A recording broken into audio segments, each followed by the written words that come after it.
Good night, good night, good night. How are you guys doing tonight? Listen, how is it the season finale? How? It's been 11 weeks already. You see how the time flies when we're having fun? When we're learning, we're having fun, we out here implementing, we're making money, business is growing, we're drinking water, our skin is glowing, all that good stuff. Listen, I am super excited for this episode. If this is your first time tuning in, I am the hostess with the most, Karen Rose, and tonight is all about digital transformation for businesses, for entrepreneurs. And listen, you see the people that are coming on here tonight. You know, when you have to close out a season, you got to bring in the big dogs. It can't just you guys just coming to see me. We had to bring in some of the big dogs to close this season out.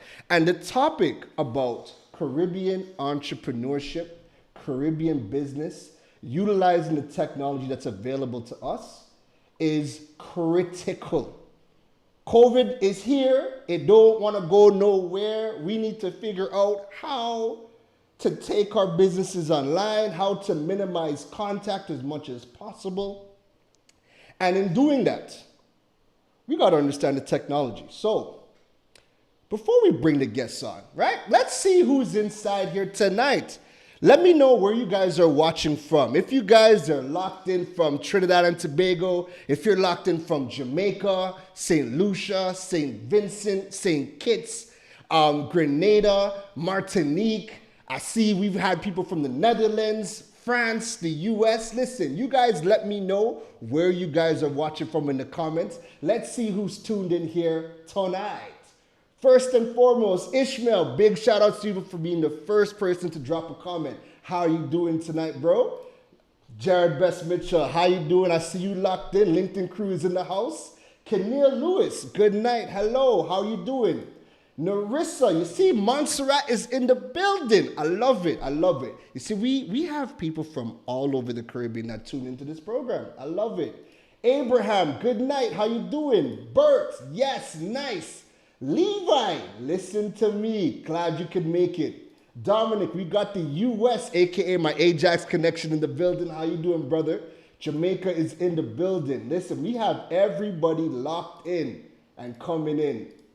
So I hope you guys are ready for tonight's program. You see, look at that. We got Anguilla in the building. Good night, Keisha. How you doing? DC is in the building. UK is in the building. Look at that. Listen, keep them coming. Keep letting me know where you guys are tuning in from, right? So, without further ado, I want to welcome to the stage Elizabeth Ammon, who is the Senior Director of Cable and Wireless Business Solutions, and Kurleigh Prescon, who is the Country Manager of Flow Trinidad and Tobago. How? Good night, Karen. Doing great. Good man, great to be here, pumped to be here, excited to be here. Love the intro, love the atmosphere, love the just love being here, love the vibe.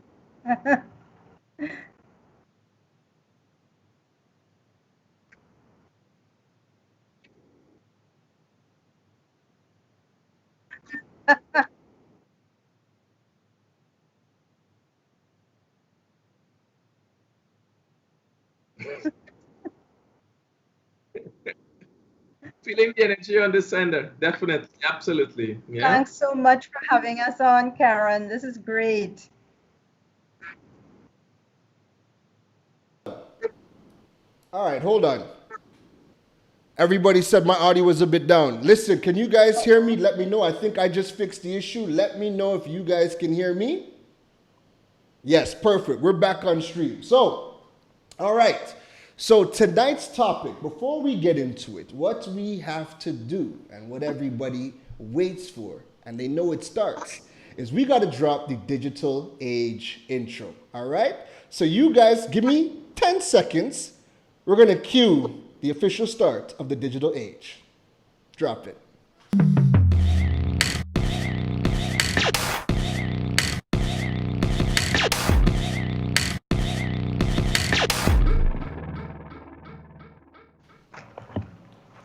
All right, perfect. So we are back. Intro has queued. Everybody knows the digital age has officially started. All right?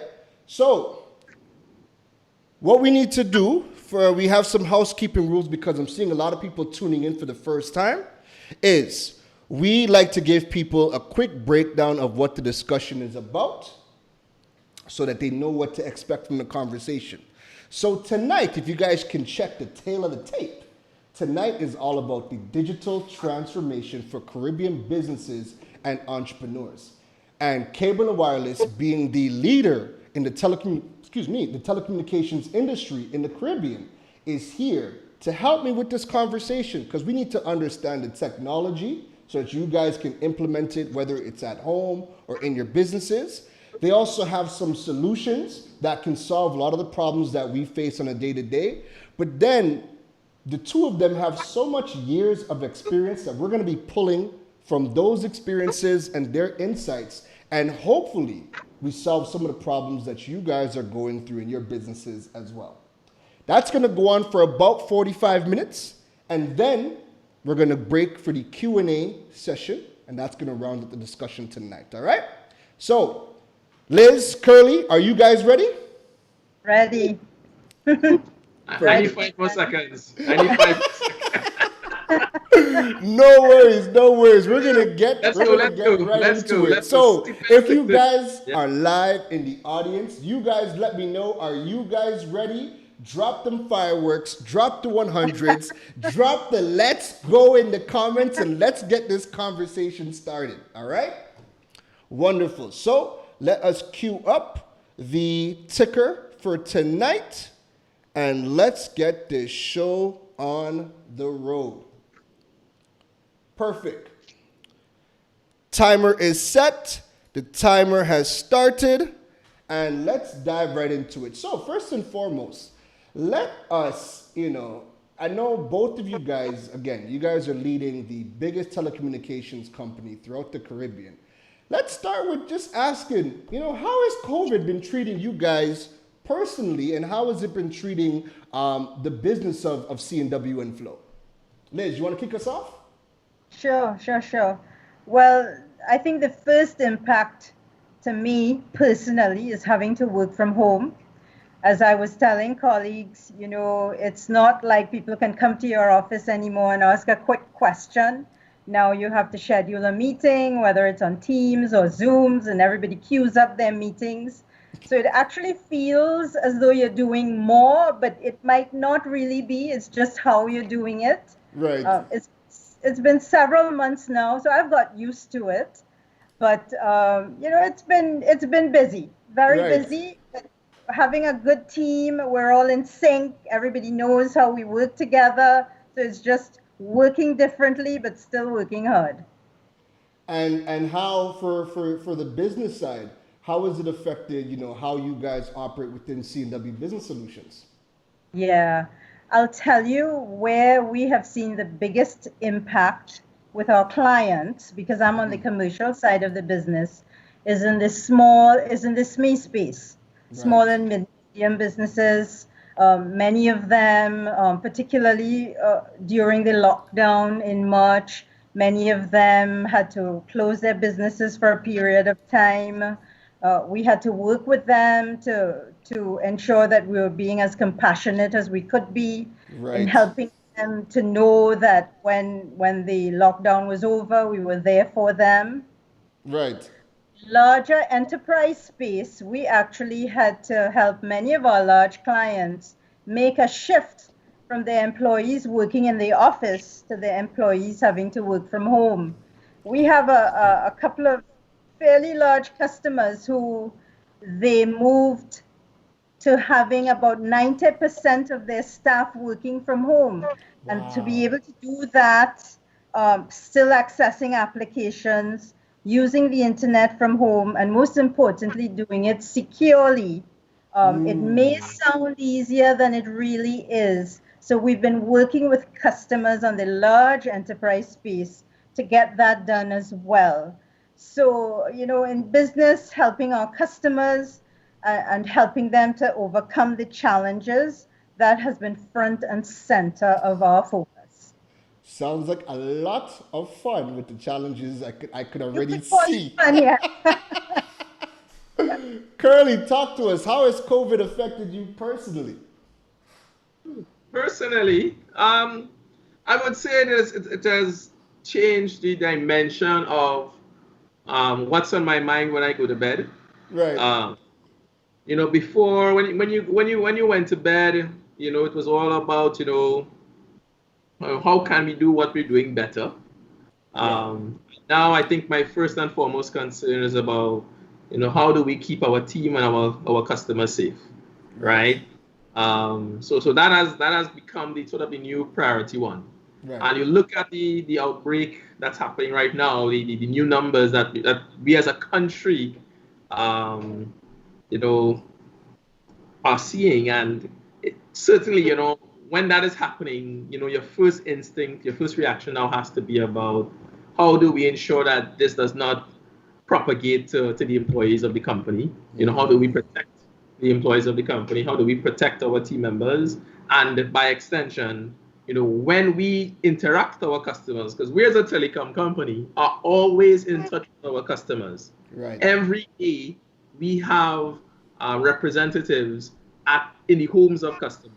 Right. Every day we have Right. customers coming into our stores. So we have to ensure that we, are not a propagator of this, right? We have to ensure that we are the safest place, safer than you staying at home when you come to our Wow. offices, right? We're even safer than that. Wow. So it has transformed what I think about. Right. It has transformed us as a business to really look into what we need to do. Things that were in our list of things to do, we've had to, just change around the priority list and Right. really, focus on some of the critical things that we had to do. How do we ensure that our customers can interact with us as much as possible from home?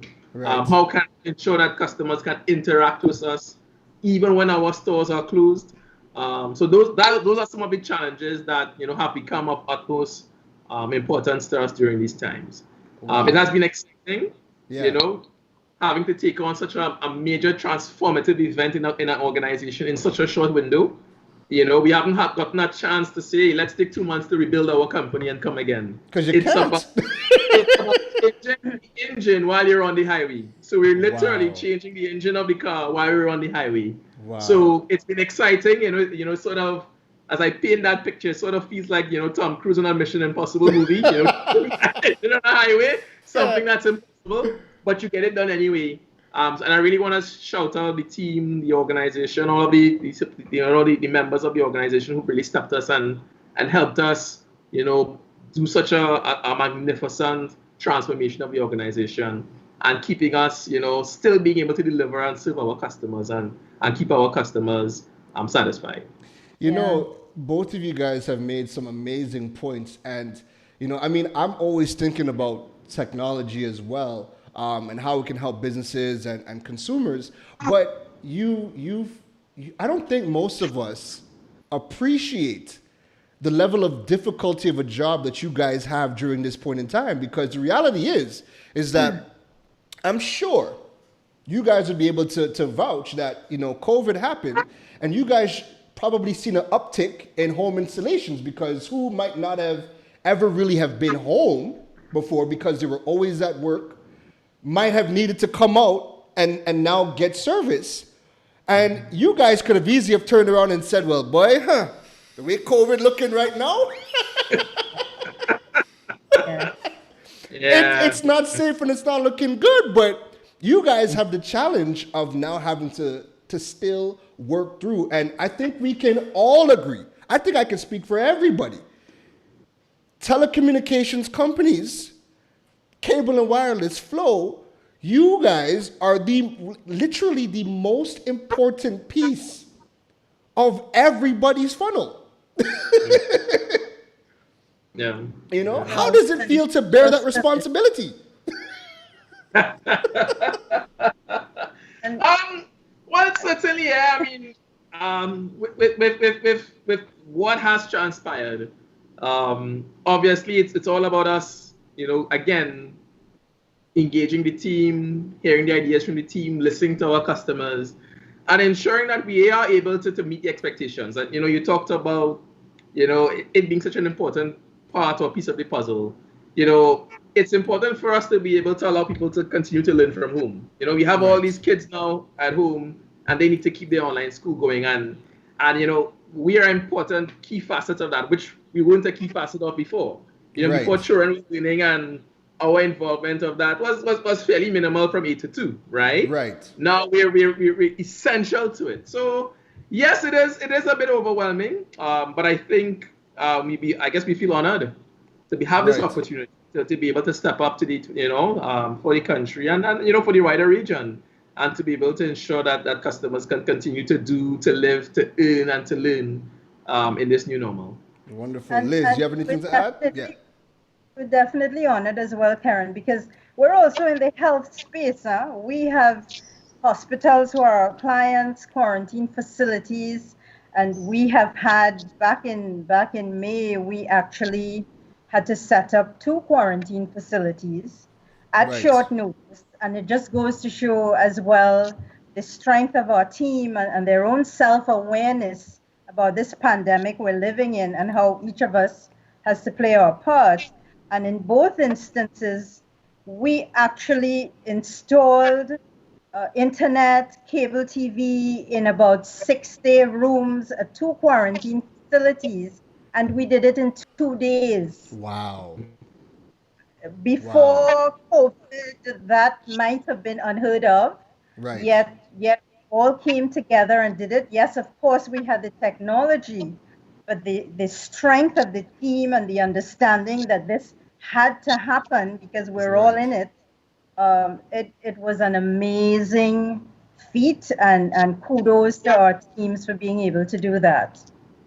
Wow. Again, these are things that, you know, from the consumer side, we just don't think about daily. And again, you made a good point about the safety, because you guys could easily be the biggest spreaders. And, you know, God forbid, I hear that, you know, Flow gets struck with any sort of COVID case, and all of a sudden we can't get new installations, or a tree falls down, busts a line, and we can't get tech support out to fix a line.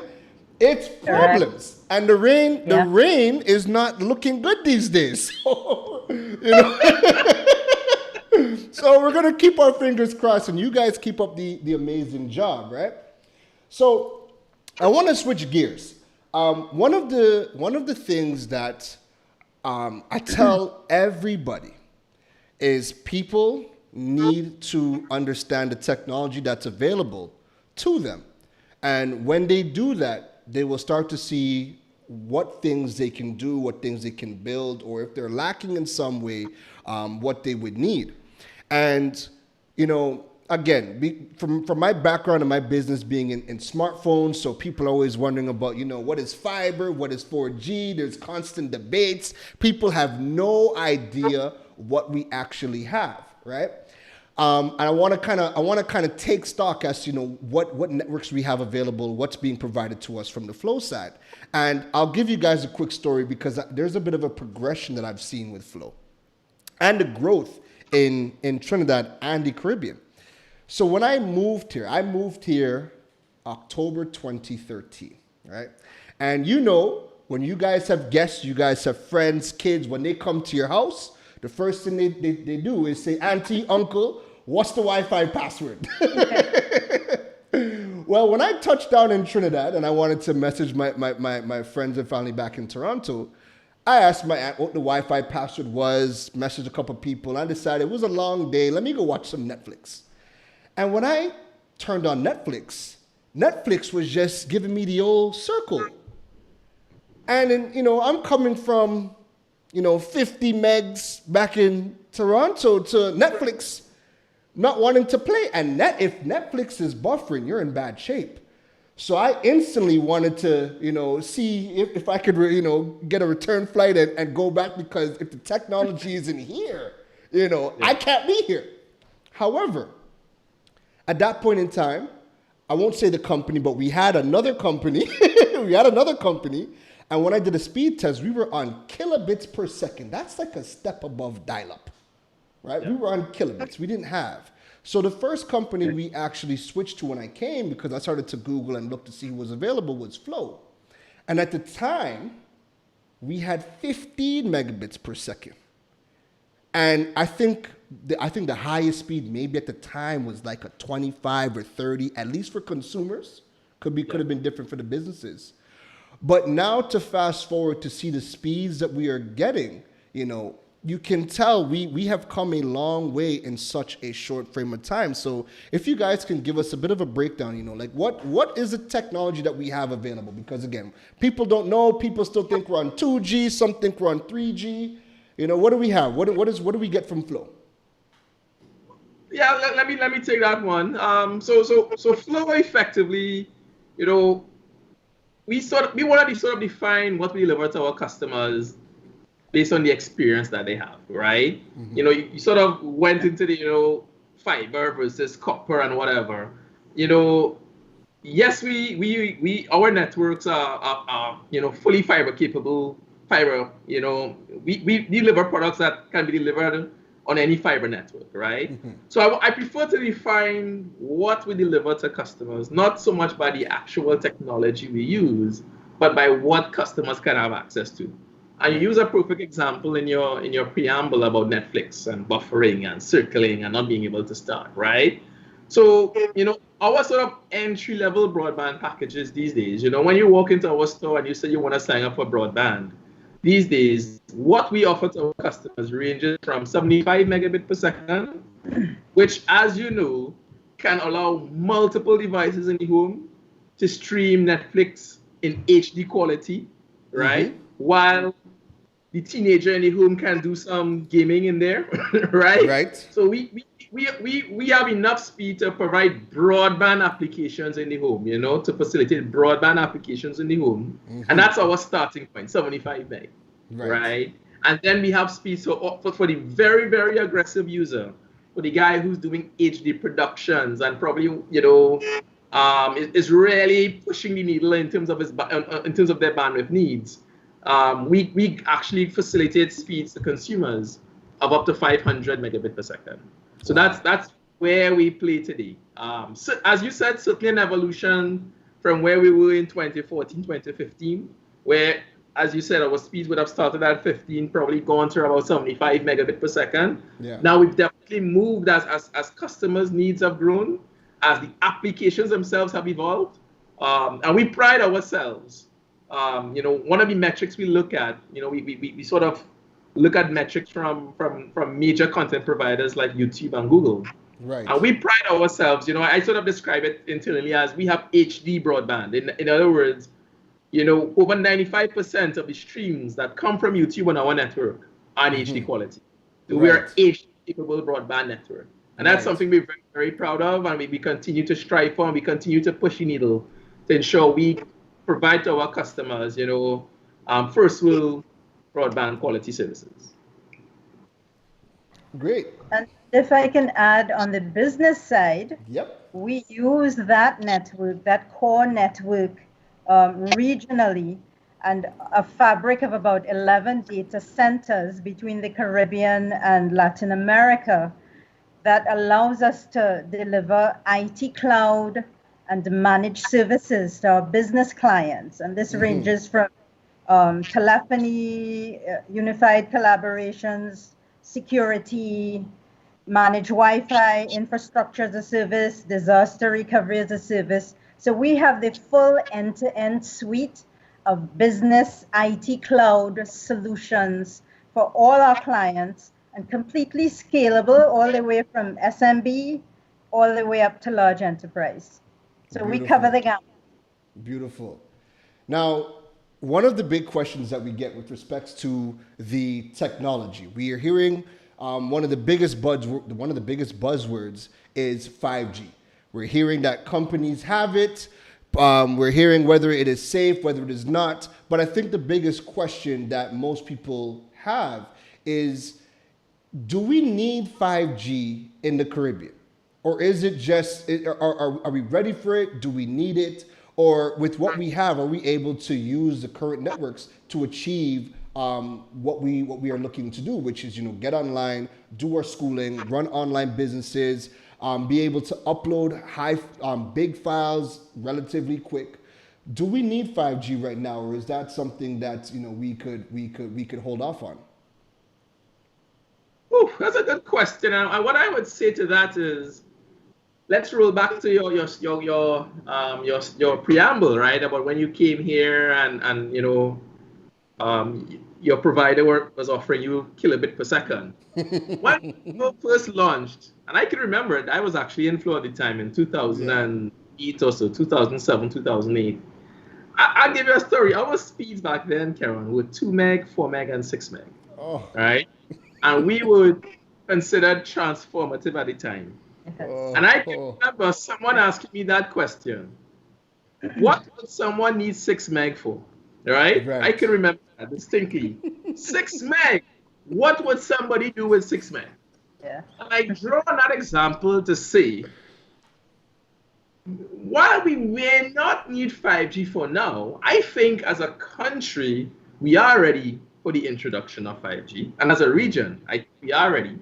I think once it's available, the demands, the innovation is going to kick in. And people are going to find applications that work best on 5G. Right. Yes, they will be able to work okay on 4G, but that comes back to our 6 meg and 15 meg and kilobit per second. So Netflix may have worked okay on 6 meg, right? It would work. It would certainly work. But would you be able to have a tablet on Netflix and 2 smart TVs also on Netflix or Google, and the 5-year-old doing some online education while daddy's downloading his ship, the latest specification document from work, right? So it could work, but it would work better if we provided real broadband, right? Coming back to HD broadband, right? So I would say 5G. Are we ready for it? Yes. Do we need it today? Not necessarily. Right. In the 5 years, I think it's absolutely going to be a necessary part of the telecom landscape here in Trinidad and the wider region. I like how you broke that down. Liz, what do you think from the business side? Applications are global. We don't do business in a bubble. We across the landscape, we're all using applications that persons in the globe are using, Europe, everywhere else. So we should not be limited by an infrastructure that's not at the same level as other countries. So I think we're definitely ready. I think the applications would drive it. And I think when it comes here, we're going to want more. Yeah. And just to add to that point, right? John, if I roll back 5 years ago, when the mobile data was, 3G, right? So it wasn't really even LTE we were talking about at the time, right? 3G was the big thing, right? The big thing at that time was to be able to watch a video stream on your mobile phone. That was the thing at the time. I could watch a video stream and it's not buffering. Right. Now, the standard application on your mobile phone is actually on a video call, on a Teams conference call. That's what people are doing now. Right. So they join a Zoom call or a GoToMeeting call or a Teams meeting call on the road. Let's talk about being in Teams meetings, right? So many Teams meetings I'm on. There are people joining and you're seeing their car. Right? That's So they're true. on the road with 4G or if they're in a part of the world where 5G is available, Yeah. they're on the road, whether they're picking up their kids or going to the groceries because they're having to work from home. But they're still on calls, right? Right. So just as once the telecom infrastructure was there, people's needs and behaviors evolved to leverage and use that bandwidth. Once 5G is here, we're going to be doing something else crazy. Yeah? Yeah. That's broken down perfectly because again, people can only, I guess, wrap their minds around what they can see, feel, touch, smell. So, I mean, a lot of the conversation is very theoretical based, but the reality is that when it touches down, we're going to be using it because there's going to be people, there's going to be companies that are going to find ways to innovate and create new solutions where it's only going to be able to work with you having that kind of infrastructure. And it's a great segue into this next part of the conversation I want to go to. So one of our favorite buzzwords, probably if we were to Google and take a tally, this has to be the buzzword of the year. Digital transformation. I know you guys probably can't go a conversation without somebody saying, when are we going to digitally transform into this Jetson society here in the Caribbean? Yeah. So break down from where you guys both sit, because you guys are going to have different outlooks because there's going to be different applications. What does digital transformation mean to the both of you from where you guys are? Liz, you want to go first? Sure. Yeah. So, you're right. It is a buzzword. In fact, it's been a buzzword probably for the past decade. At a macro level, we hear governments talk about it all the time. And in our region, in 2018, you would have heard Jamaica saying that they're going to be digitizing their economy. Mm-hmm. They were probably looking at the Estonia model. More recently, Barbados and ourselves, we're going to be using technology so we could transform the way citizens live. So it's definitely, I think it's more than a buzzword now. I think COVID has driven the fact that we have to digitize our economy. We have to make our society be able to operate in an e-business framework because of COVID. We have one pandemic now, another pandemic might happen. We can't, do you want to be lining up in front of a government office to get a piece of paper that might be telling you when you got married or when you were born?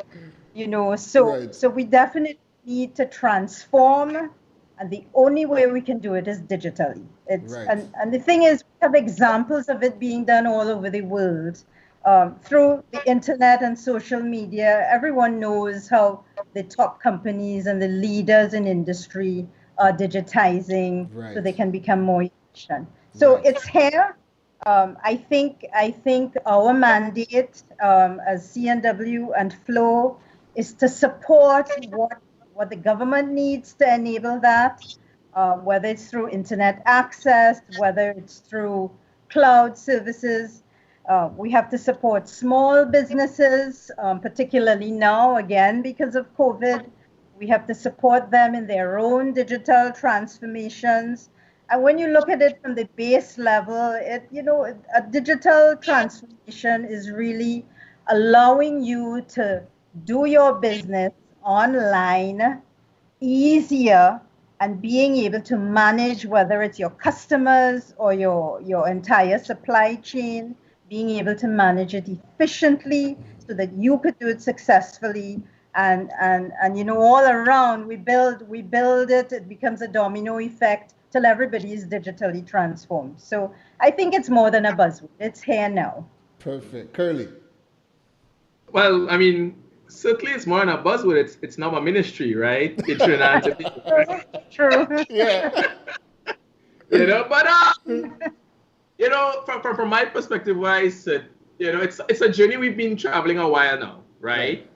And it's all about how do we, you know, transform our customers' experience, right? How do we allow customers, and listen, I want to say there are those customers who have done what they've done traditionally, and they love to do it that way. Right. And I love those customers. Actually, those are our most loyal customers. Yeah, Those customers.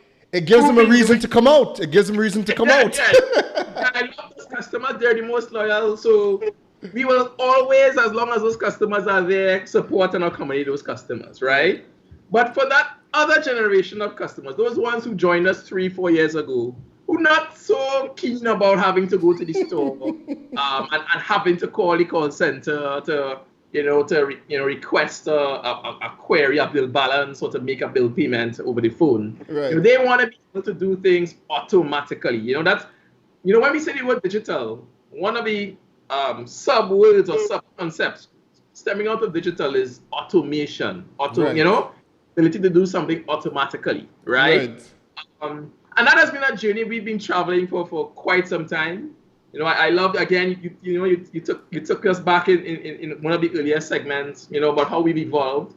You know, if you look 10 years ago, when you looked at our mix of you know, how we got payments from our customers. Right. 10 years ago, over 90% of our payments were over the counter. Right. So a customer had to interact with a payment agent, and they might pay via links or credit card or cash or check. But 90% of our payments were done over the counter. Over the counter, yeah. And today, that's under 40%. Wow. Right. So over 60% of our payments come in via people paying via an app, people calling in over the phone, but not talking to an agent, but just processing it automatically. Right. We have a automated interactive voice response system, IVR, that allows you to enter your credit card information and pay, or through online banking or whatever. Over 60% of our transactions today are processed via an automatic channel, right? Wow. Right. So to us, it has been a journey. We have seen a positive evolution in that regard. Yes, we still have the 40% to take care of, and we hopefully that 40% will reduce to 30% and to 20% over the years to come. We know again that continued trend is going to be a continued journey that has to do with customer training, customer learning, you know, that sort of stuff. And we understand that. So we're happy to work with our customers. You know, many times, you know, you see pundits or commentators, you know, comment about, you know, why don't we just shut down payments at the stores? You know, we can't do that. We could do it. I would say that's the type of company we are. We are a patient company, right? So we are going to continue to serve and accommodate our customers who like the traditional channel. But for those customers who are willing to explore the new way, the digital way, the automatic way, they have that. We are happy to accommodate them as well. And our challenge is to ensure we continue to provide a number of channels that's convenient and available to them to use. Perfect. All right, so what I want to do is I want to take a quick commercial break, because without our beautiful sponsors, Flow, Eastern Credit Union, Buzz, the digital age simply would not be what it is today. So if you guys are in the live audience, let me know that you guys are still here. Drop them fireworks, drop those 100s, let us know that we're going good, because the conversation about digital transformation is going to still continue after this commercial break. Liz, Kurleigh, give us a second, we'll be right back, all right?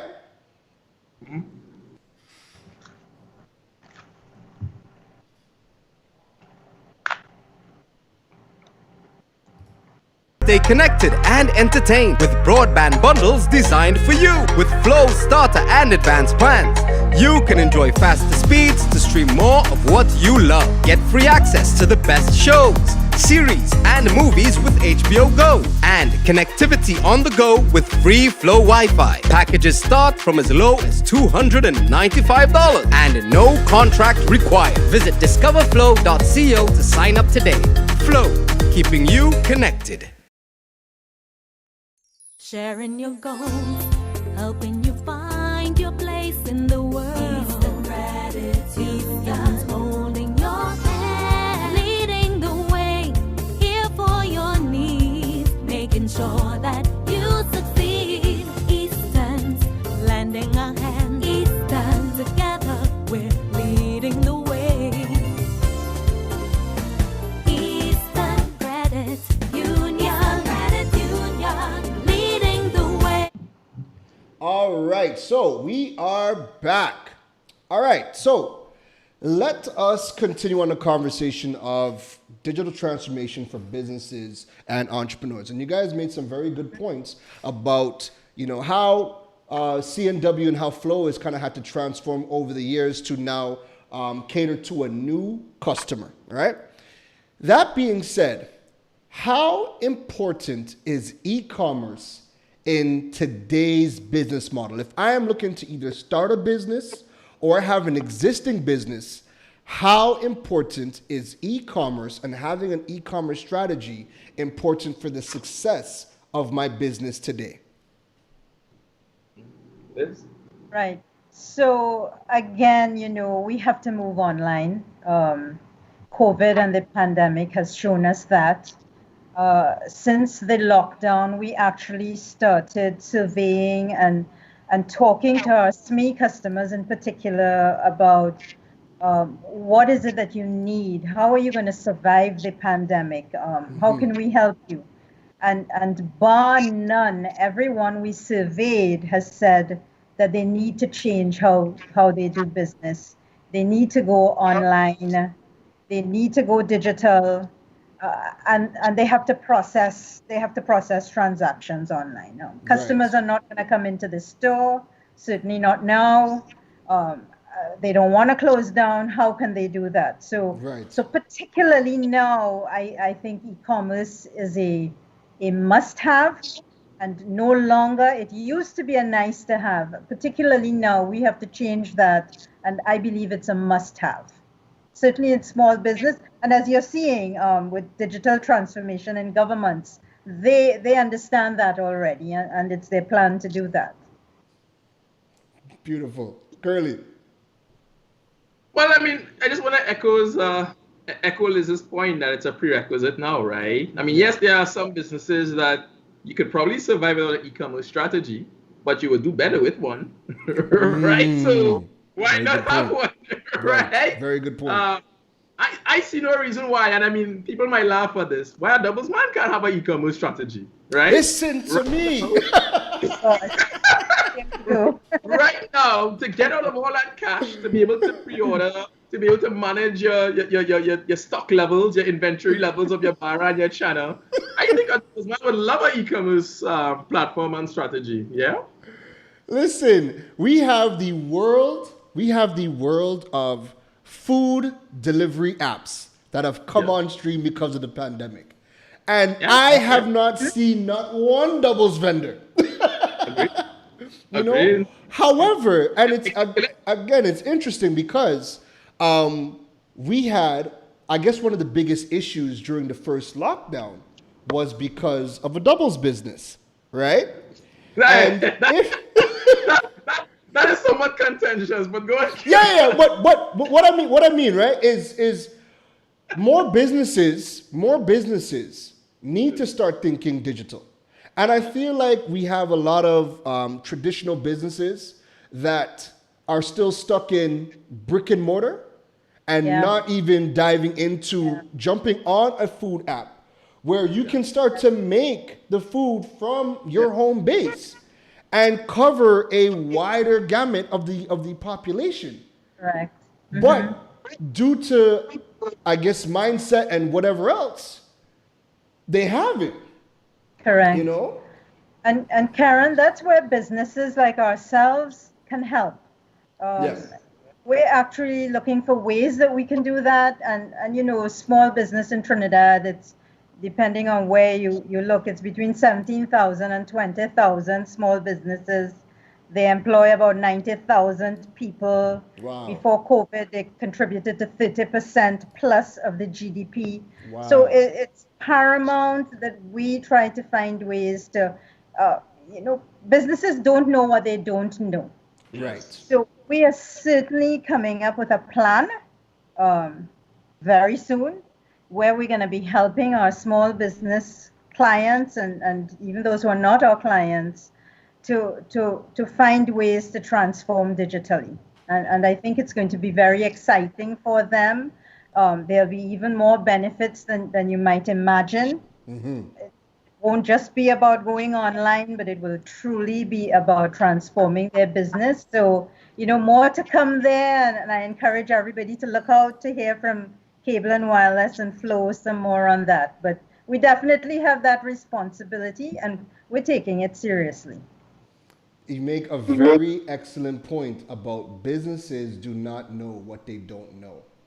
And it is going to be up. And I love what you said about taking on the responsibility, because one of the biggest differences that I've seen from growing up in Canada, living in Canada for 29 years and being in Trinidad for 6 years now, is that we don't have all of the facilities to go and learn and become tech savvy. So Yeah. in Canada, if I want to learn how to do online banking, the banks are doing classes. Or when we did launch online banking, the banks were doing mini classes inside the branches. When you go into the telecommunications companies over there, they've invested in renovating particular flagship stores to offer learning centers, and they allow for certain programs to be taught inside their walls, because at the end of the day, everybody has a part to play. If I get a new iPad and I download my banking app and I want to pay my bills online, what do I need? Well, I need the infrastructure. So I need somebody who's going to be able to deliver me internet at home. And then I need somebody to show me how this banking app works. And who wins? The telecommunications company, whoever you're using that has an application on the platform, and the customer. And now I don't know about everybody else, but I don't want to go outside. I don't want to go outside right now. The one place I would go was market. But when I go into market now, well, you guys know how the market vibes is. It's rubbing shoulders with everybody fighting over the good cassava and the good. Everybody's rubbing shoulders, right? And now I've seen companies develop online websites where you can actually purchase market goods online to create that low contact facility. So that being said, right? You guys have been in your roles for quite some time. You guys have a wealth of experience.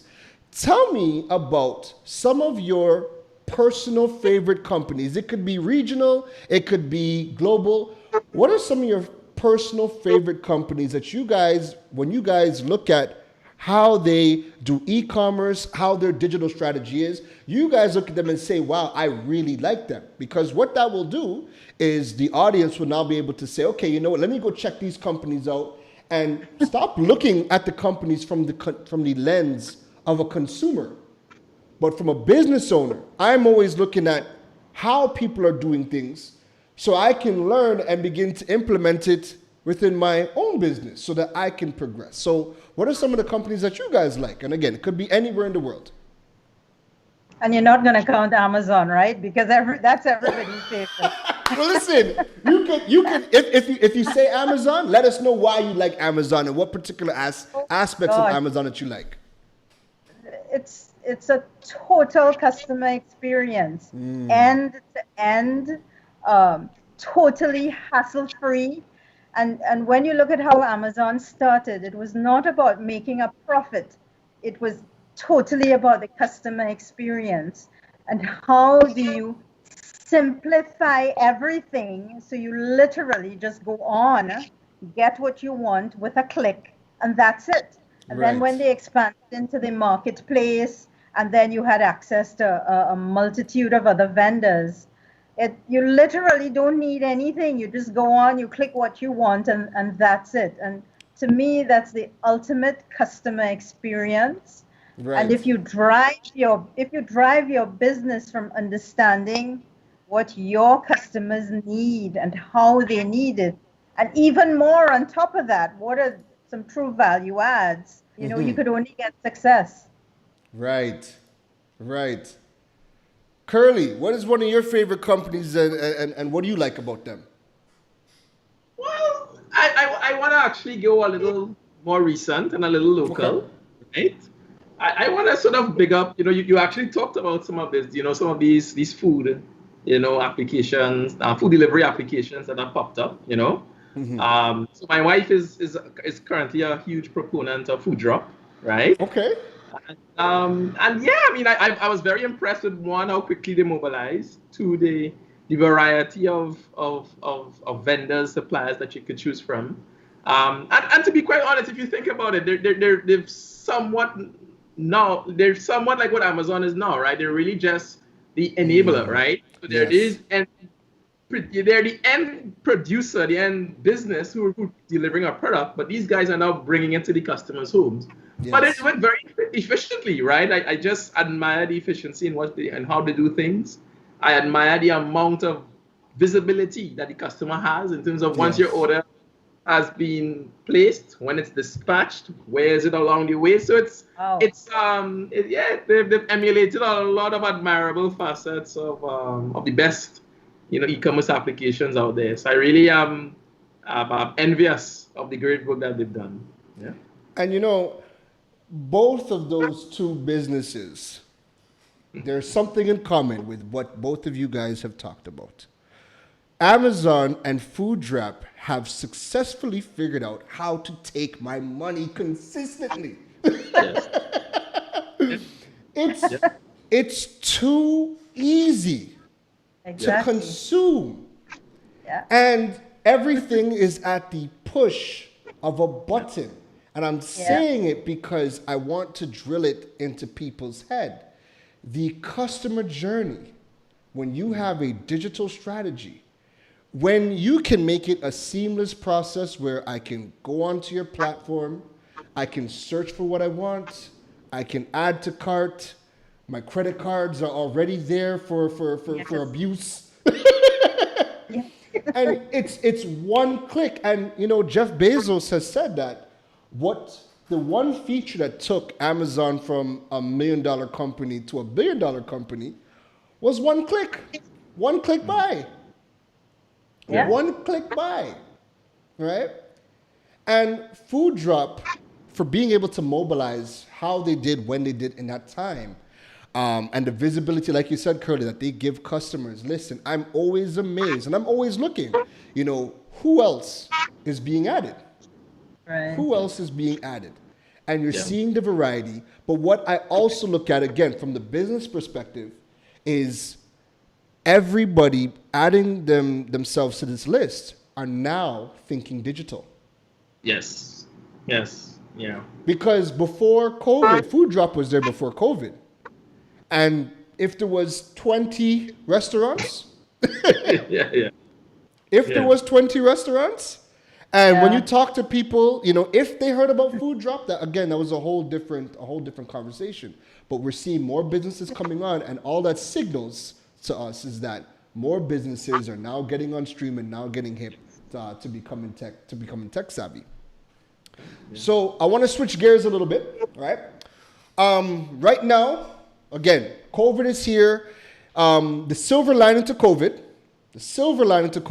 it has now forced the digital revolution that the Caribbean region needed a long time ago. I think COVID has done more for the transformation of the Caribbean from a digital sense than everything we probably could have done combined, right? It has not forced us to transform.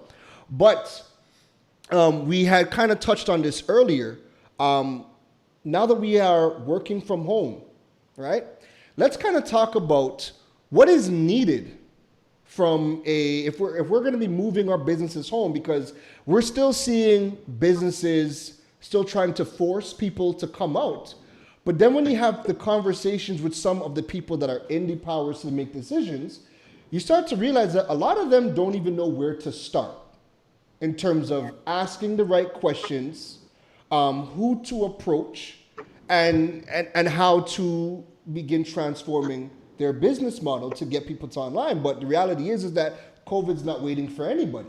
And the more people still have to be forced to come out is the greater the chance of exposure. And it just means that businesses forcing people to come out are just continuously putting everybody at risk, right? So let's kind of break down, what do we need for businesses to run or to transition from the office to an at-home model? Yeah. Liz, you want to jump in? That's a very good question, and we're actually living it now at CNW from our, as I said, our analysis of the SME space, and part of it, a good part of it is how do we educate these businesses? It has to start with the education, and how do you get that out there? Fortunately for us, we have a good base already of SME customers using our solutions. So it becomes fairly easier for us to educate them on how they can digitize more or move from brick and mortar to completely online. And we're doing that. That's our plan. How do you get access to the other SME businesses out there? And I think it has to start with, how do we ourselves use technology to do it, to do that education? Right. And we ourselves, Flow has retail centers, we have stores. We can demonstrate it through our own stores, through what we do. But it's about, once we get them, we give them the access to the education, then the rest of it is easy, I think. Right. Because we certainly have the tools, we have the infrastructure, we have the business partners, we have the framework by which to implement it and support it.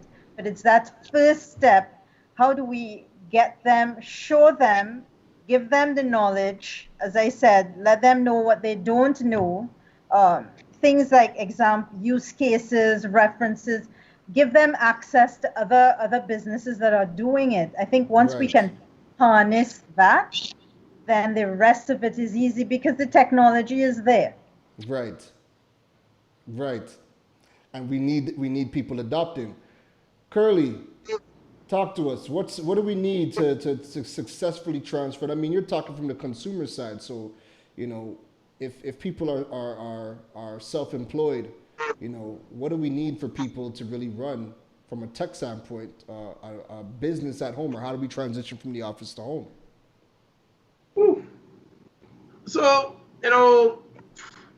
this is where I guess there's no one magic bullet to answer that question. Obviously, customers consume information in different ways. So, this is where we and it's not something we can do by ourselves all alone, right? Right. This is something we as a company is going to have to establish partnerships, look at viable partners, be innovative, try things differently to see how we can get that message out there. I think the message we're trying to get out there, that we're trying to deliver, is a simple message. I don't think it's a complicated message. I think it's a message that the person we want to receive the message, they want to hear that message, because as you said, they want to know how to do this. Yes. Yes. They want to. They just don't know, right? So it's really a case about us being innovative, being entrepreneurial, taking risks, and working with partners to really ensure we sort of disseminate that information. I would say, I would be so bold to say, us participating in this this season of digital age is part of our attempts to help, those people at home know what they don't know. Yeah. Correct. Agreed. Yeah. And that's exactly how I look at it too. Like I said before, you guys getting involved in the digital age and the content that we put out on this platform, when I see the testimonials, it's helped tremendously a lot of people in the SME space. Yes. And the biggest part is the education. And what I want people to realize is, even if you look at other markets and you are seeing technology there that you would like to have, don't think that, because you can't get 2 gigs of download speed like that, you need that in order to transition your business to an at-home model or to start a business and build it online. You have all of the infrastructure here you need right now to get started. Yep. And the final topic I want to dive into before we get to the Q&A session is one of the biggest sectors that has struggled, that we see struggling. We go into the malls, stores are closing down. We're getting a lot of, I've seen news articles, I've seen the TV stations visit the malls, talk to store owners, and we are hearing that, business is down, people are not coming into the stores. And I think COVID compounded that, right? However, Flow, I mean, you guys are a big company. I mean, I don't think you guys have well, every time I pass by a Flow store, there's people in it. People watching TV, people are asking questions, people are lining up outside the self-payment kiosk, so people are still coming out to your stores. So let's talk about digital transformation, but for retail. Let's break down, what goes into a good retail experience. But before you answer that, answer this. Is retail dead or has it changed? That's a powerful question, Karen. I think dead. That's a massive debate, right? So you look at some, right? Mm-hmm. You look at video rental companies, some of the older bookstores, and not necessarily in Trinidad, but definitely in different parts of the world. Some of those traditional retailers have struggled, right? Especially those who are unable to complement their retail storefront with a retail strategy, right? So is it dead? Let me fall on the side of no. Okay. But you can't. Your retail, if your retail strategy, if your retail front is what it was 10 years ago, then you're dead. If you're not dead yet, you're dead in a year. Yes. Right? Yeah. I think that's what you have to be thinking, right? It's not about whether retail is dead. It can survive, but you do have to revive it. You have to jumpstart it. You do have to bring, like we talked about digital, we talked about automation, we talked about experience, right? We do have to bring some additional elements to that retail facet of it. Now you have, again, Business School 101, you have your different market segments. So there are going to be those customers in light of COVID, like Karen Rose, they're not coming in my store anymore, right? They want the e-commerce shop, and they will pick and choose, and they like one click, and they're going to just keep clicking one, buy, as long as it's their homes. Yeah. So you have to have a strategy for the Karen Roses. But you also have the customer who is not going to buy a single thing until they feel it, until they see it on them, until they actually grasp it. So what you have to obviously do is provide a safe environment for them to do it, but it also has to, it cannot be the same retail experience that they had 10, 15, 20 years ago. It has to transform. It has to be current. And I mean, we at Flow, we're always reevaluating and revamping our experience factor in our retail stores, because that's where it has to go. You look at Apple, their experience facet. Apple hasn't closed down all of their experience stores. What they've done is they've changed it from a buy a phone over the counter store to a how do I learn how to use this app, right? So that's how they've transformed their retail presence. And that is the challenge to the traditional retailer. How do I transform for the new normal? I love it. Liz, what goes into a good retail experience? I know that C&W has some solutions. with respect to like retail analytics to really help people understand some of the buyer market. But yeah, doctors, what goes into a good retail experience? Yeah, well, it's analytics always drives how you improve your business, right? Because what at the end of the day, well, firstly, at the end of the day, once we have human beings, you will always have consumerism and you will have retail. Right. But the businesses that stay in business and transform are those who create the right customer experience. And how do you determine that? You can only, the best way is through analytics. And Right. that's why we, on the B2B side, we focus on analytics. Some of what you'll be seeing us doing for small businesses in the near future would include that as well. But retail analytics, I think, as Kurleigh was saying, people like to touch and feel and experience. There are innovative ways that you can do that. You could look at technology like 3D, virtual, looking at things virtually. You could touch and feel. They can have that 3D experience, but still be alone. So I think that it's the companies that seize this opportunity Right. and look at COVID not as an obstacle, but as an opportunity. I think they're the ones that will use the technology to get that customer experience right, and they're the ones that will survive. Do brick and mortar still have a place in 2020 and going forward? I would say yeah. I would say yes. It may be a different place, right? It could possibly be a smaller place, but I would absolutely say there's a place. I think you still have your traditional customer who still likes to do things a certain way.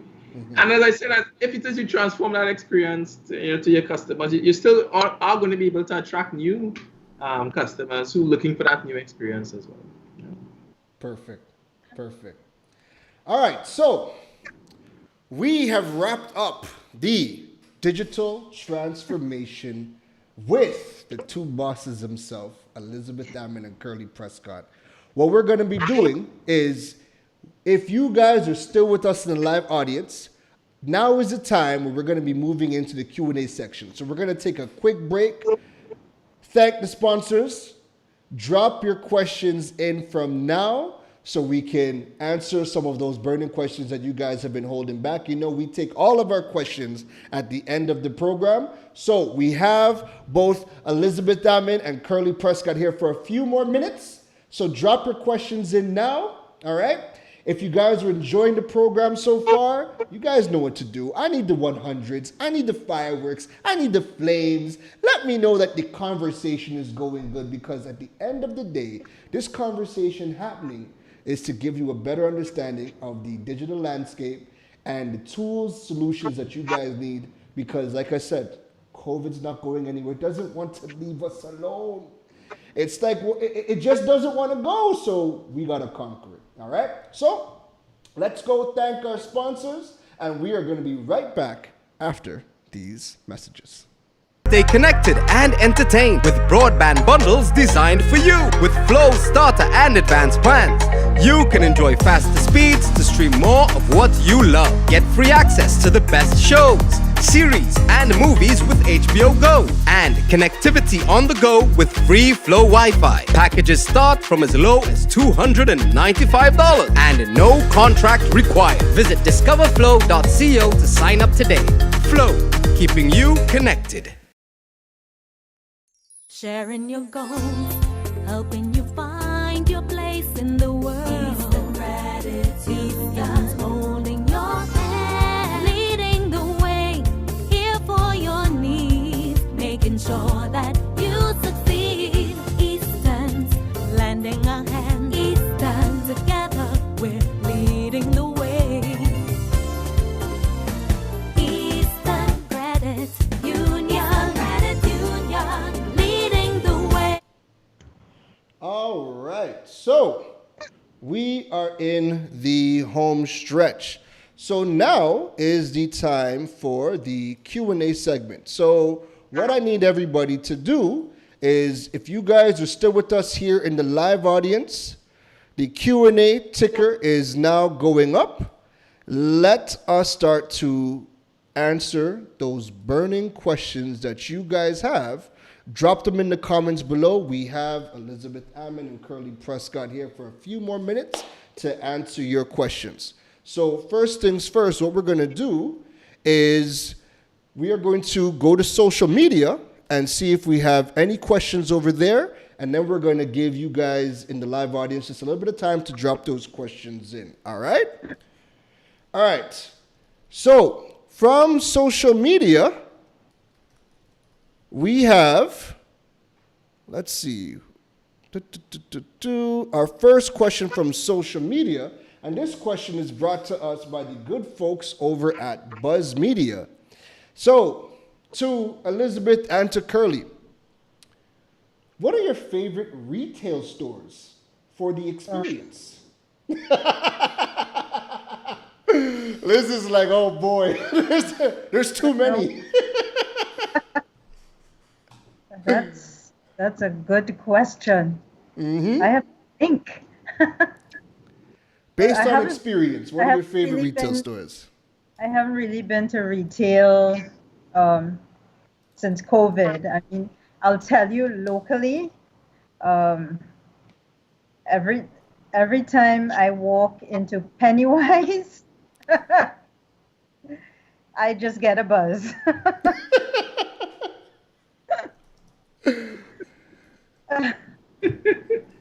Okay. Pennywise is her spot. Pennywise is her spot.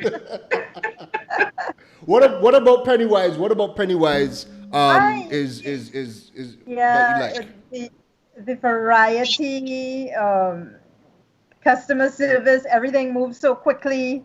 You know, it's not everybody's there. Nobody hassles you, but you can get whatever.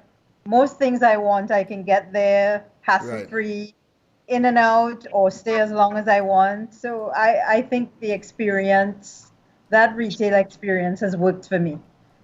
Perfect. Kurleigh, what place, what retail place do you enjoy frequently? Right. So firstly, disclaimer, right? I am the typical husband, Trinidadian but husband. So I really, retail is not usually my first instinct, you know. I'm always, counting the dollars in the wallet, right? Like another, right? So that's my initial disclaimer, right? Having said that, I always love going into Francis Fashions because I love the music. I just love the vibe, the music that, so I just enjoy shopping there, when I have to refresh my shoes, my laceless shoes, which I typically have to do every 12 to 18 months. Love to just kind of hang out, taking some, some nice, R&B music in Francis Fashion. So I really enjoy the music there. And the experience is good too. The help is generally good, but certainly do love the music. And one of the stores I really enjoy going to, it's not something I do every week, but when I do have to go, so I like to, whenever I have to shop for suits, right? Yeah. I shop for suits in Solomon's in the Falls, and always love the experience. I've been shopping there for 8 years now since I got married. Yeah. And I've always loved the experience. Yeah. Perfect. So you guys, if you guys are in retail and you have a brick and mortar store, you guys have a variety of products. That's going to attract the Lizards of the world. And make sure your hit list is on and popping so you can keep Kurleigh dancing while he's looking for suits. All right? Perfect. So you guys, drop your questions in the live audience. We're talking digital transformation for businesses and entrepreneurs. Drop your questions in. We have 2 more questions from social media, and then we're going to be taking your questions from the live audience. So live audience, you guys tuning in, I'm talking to you guys. Drop your questions in the comments now, all right? All right. So the next question that comes in, and this question is brought to us by the good folks over at Flow. The question is, where can we go to learn more about taking our businesses online and learning about business in general? So is there places that you guys go to see trends, that you guys look for any analytics? Like, where do you guys go to learn more about e-commerce businesses that the people can go to as well? Right. So I would, if I could put a plug in, because we're sometime later this month, and hopefully we can do it on your show as well, Karen. We'll be discussing exactly that for small business. Wow. What's coming, how we can help you, some really exciting new applications. So if I can just ask everyone to hold off on that for a little bit, but it's going to be very exciting and soon to come. Perfect. Kurleigh. Where do you even go on? I want to follow Liz's lead on that one. I don't. Okay, go ahead. Yeah. No worries. And it's such a key topic, and the fact that you guys are going to be putting things together to teach it, because like we were talking off camera, not everybody can go do a 4-year MBA in business to learn how to manage a business. Some of us need to start a business today to make money for tomorrow and somehow manage it, not lose our business within a week. Exactly. So being able to access these resources to learn about businesses is going to be critical. All right. So guys, live audience, keep dropping those questions in. Our next question from social media. Just 1 second. Okay, that was our last question from social media. So what I want to ask you guys is, what pieces of technology you guys? I know we won't be able to talk about it in depth, but is there some challenges within the telecommunications or the technology space that we have in the Caribbean? Are there some challenges that you guys are very excited about tackling? Like, I know for me, I see people talking about online business and the problems they're having, and I'm just there like, all right, don't worry, I got something for you guys. I got something cooking. So like, what challenges do you guys see that you guys are actually excited about tackling? I could tell you from the business side, and not SME but more so large enterprise, security, cyber security. It's and the more online we go, the more digital we become, the bigger that threat. And Right.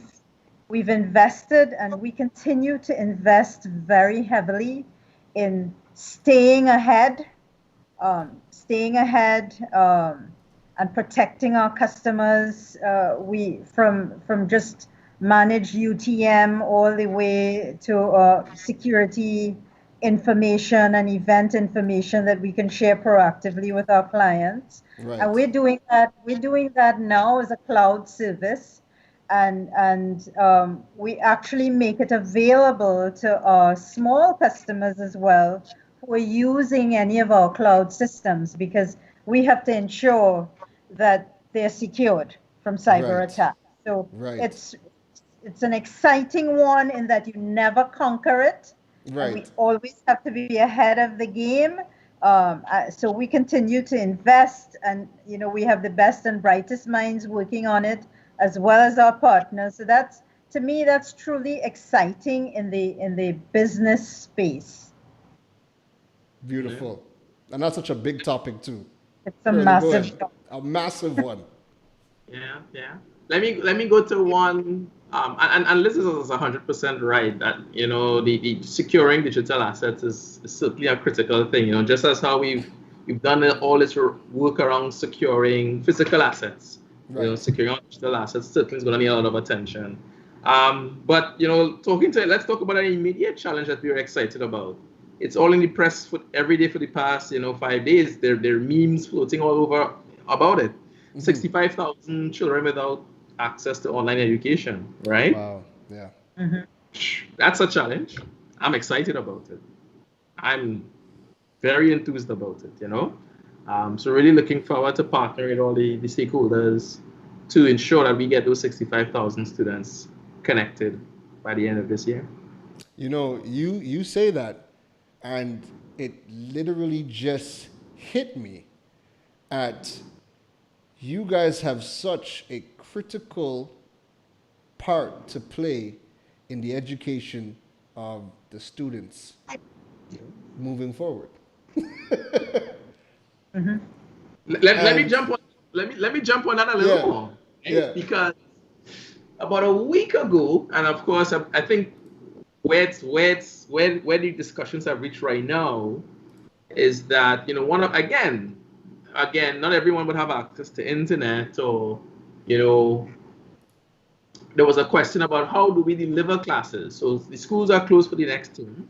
They may be closed for the following term as well. Right. But classes have to be delivered.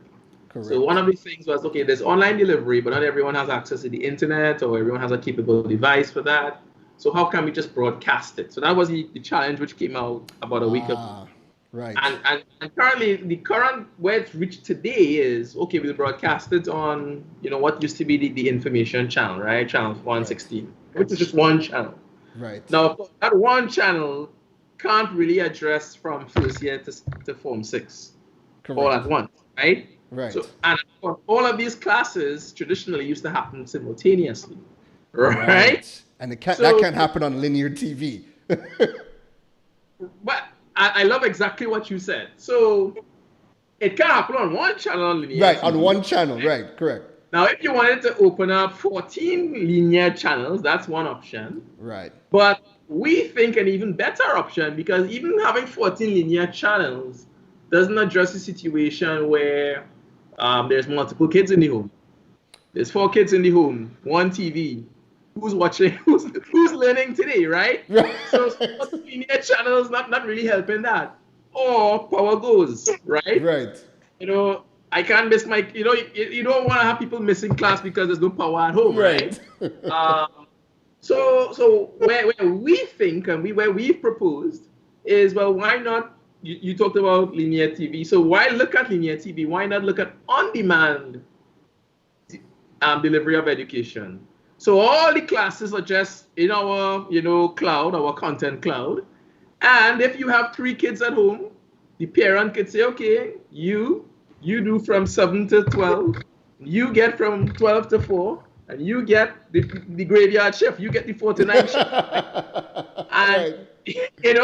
And, and I'll tell you what the beauty I love about on-demand delivery. If a concept is being taught and you don't get it, you can pause, you can rewind, and you can play it again and again until you get it, right? Linear can't do that for you, right? So this is some of the exciting challenges that exist right now that we are so excited. That's, again, amazing, because you talk to people and these are the perspectives that not everybody thinks about. So I have other friends, they have their kids. The conversation of broadcasting lessons on TV was brought up, and everybody was like, that's a good idea. Heck, I was like, that's really good, because if they don't have internet or whatever, they could at least still get the classes. Didn't even come to mind. Multiple kids, one television, linear TV, and that's just how the technology is, right? So I love that. So we're going to go to the live audience because questions are inside. Yeah. And the first question is from a mother, Miss Taurine Estrada. Taurine asks, as there are a lot of persons working from home and doing classes online, as students and teachers, will there be anything in digital transformation in place for them? And I think you just touched on that. But I wanted to highlight that because, again, the challenge is there, the challenge is real, and these are some things that people are facing every single day. So, Mr. Estrada, if you actually just heard Kurleigh's previous comment, that addresses what you were asking. All right, the next question comes in from Keisha Lewis, and she asks, how was the Flow Study Program, which launched at the beginning of the pandemic, or how was this Flow Study Program, which launched at the beginning of the pandemic, and do you all see similar programs being launched in the future? Yeah, the Flow Study program, the take up, the subscription, the access, it was phenomenal. I think it was, the perfect product at the perfect time, right? Right. Especially with you again, you have all these kids at home. You know, educational content wasn't just sitting out there in a structured manner for kids Right. to access. And that's what the flow study, had a range of content for the different levels available. Right. So it was a huge success. We're very, very proud to have made it freely available to all of our customers during that time, actually to everyone Right. during that time. And to the question of do we anticipate more programs coming online, I would say absolutely. Clearly, there's a huge demand for it right now. And when I say right now, obviously classes and schools are closed now, but even when schools are resumed, there's still a purpose of it. This online delivery of education can still complement, what is happening at school. So if we have to go to a roster school system where only half the members or a quarter of the members of school could go to school at any given time to accommodate social distancing, these sort of online educational delivery programs like Flow Study, like Pennycool.com, what Ministry of Education will be, has made available, those things are going to be a critical part of our educational delivery here in Trinidad, and I guess similar models across the region. Perfect. So the last question we will take for the season finale. This question comes in from Dana Rambaran, and she asks, will Flow be looking at offering some form of digital or payment system for small business like a PayPal? Liz? Again, I don't want to pre-announce anything, but I think small business customers will be pleasantly surprised. Listen, Yes, so I stay will- tuned to Karen. I will take that. I will take the answer because you know what? Again, it's you see these types of questions, you see the problems that people are having, and these challenges. And again, the reason I ask, which ones excite you, because all of this innovation is exciting. And for you guys to be at the head and charge with so much of the responsibility to innovate, to enable us to be educated, to conduct our business. It's a lot of responsibility, but man, oh man, is it fun. So before we wrap up tonight, do you guys have any closing remarks for the audience with respects to, why should we be thinking digital? Why should we get online? Why should we get hit with the times? What are your closing remarks? Yeah, I think COVID has definitely transformed the way we have to operate, the way we have to live, and the way we have to run our businesses, whether we wanted to or not. So digital transformation is inevitable. Certainly C&W and Flow are here to make it easier for our customers, to educate them. And also when you look at it even from the government and perspective, we are here to support all the enablers. Right. Government is a huge enabler in citizens going digital and how they provide services to us. And we're certainly committed to helping them in that area and to helping small business education and businesses in general. And we have the technology, we have the know-how, and we definitely take our responsibility to do that seriously. Wonderful. Kurleigh, give us your closing remarks for our audience tonight. Why digital? I would say why not? Digital is going to be easier. It's going to be more convenient. It's going to save you money. It's going to save you time.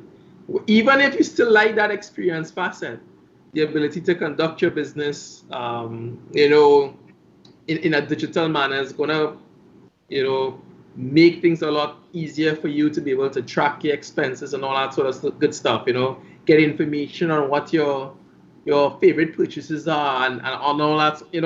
so many advantages to why digital. So my response to why digital would be why not? And you know, we have, as Liz said, we at Flow, we recognize that, you know, going digital is fundamental to our business, not so much because it makes it easier for us as a business, but it's going to make it easier and better for our customers. So we embrace digital fully and look forward to continuing the journey to take us to the next level. Perfect, perfect. Listen, it has been a wonderful, wonderful episode, and I just want to thank you guys and from our audience. Thank you guys for taking the time out of your hectic schedules, because again, I can imagine as you guys are charged with all this responsibility, I'm sure you had to move some appointments around to slot the digital age in to come and talk to the audience. So I just want to thank you guys for joining us tonight and sharing your wisdom, sharing your knowledge, and doing so openly and freely. Thank you guys for joining us tonight. Thank you so much, Karen. And all the best to you and your viewership. Thank you. Thank you, and you're most welcome. Yeah, and good night to everyone. Good night, everyone. Thank you. So you guys give me 1 second. Let me just talk to the digital age audience before we close out tonight's episode. Listen, it has been 11 weeks. 11 weeks. The digital age started because the pandemic happened back in March, and all of the workshops that we had planned to do for you guys in person got canceled or got put on the back burner, and we had to figure out a way to communicate with you, educate with you, let you guys know about the tools, the strategies, the solutions available for you guys to get your businesses online and to not just survive in the digital age, but thrive in the digital age. So there are some of you who have been here every single episode. Y'all have not missed a beat. And even if you couldn't tune in live, you were here, you watched the repeat, and we had discussions. So I want to give you guys a big round of applause for tuning in. I hope you guys enjoyed the first season of the digital age. To close out tonight, guys, drop your fireworks, drop your 100s, your hand claps. Let me know if you guys enjoyed season 1 of the digital age. And if you guys are looking forward to season 2, let me know in the comments as well. All right? So, man, I can't even believe it. But thank you guys for tuning in. I will be seeing all of you in season 2. And if you guys want to be notified as to, updates, information, when it's going to happen, what we're going to be doing, what we're going to be talking about, jump on the website, digitalage.show, join the email list, stay up to date. We have so much more coming out in the near future. Liz already told you CNW has some big news coming out. And, well, of course, they got to come on the digital age and talk about it. So even if season 2 doesn't start then, we're definitely going to do a one-off to keep you guys updated on some of those big changes that happen. Nonetheless, I want to thank you guys. We'll see you guys season 2. Don't forget, digitalage.show. Drop the hearts, drop the fireworks. I'll see you guys in the next rounds. All right? You guys take care, and don't forget to go digital.